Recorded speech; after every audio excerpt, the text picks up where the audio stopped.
My Lords, all of the, I think I'm correct in saying that all of the amendments I've proposed so far have met with a generally buoyant response and with a good level of engagement in the course of this bill. I suspect this one will be less welcome around the House.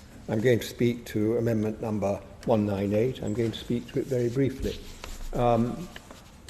I can speak to it briefly in part because the noble Lord, my noble friend Lord Lansley, has already explained what the amendment says and made a comment on it, with which I do not essentially disagree.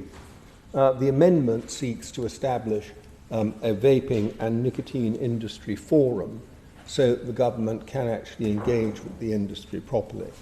And it disapplies the World Health Organization Framework Convention on Tobacco Control, which ministers treat as if it were binding, but it is not, because it has not been the subject of a parliamentary statute imposing it on ministers.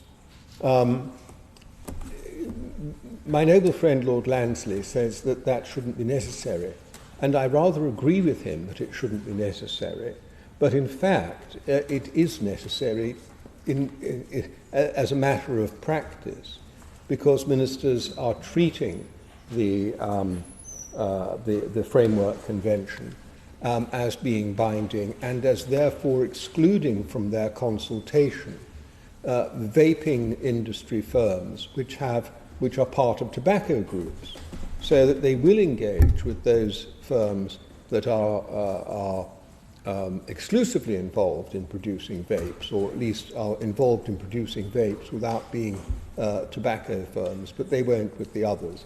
And this obviously leads to a very fragmented level of engagement with the industry. I think we have to be practical and realistic about this.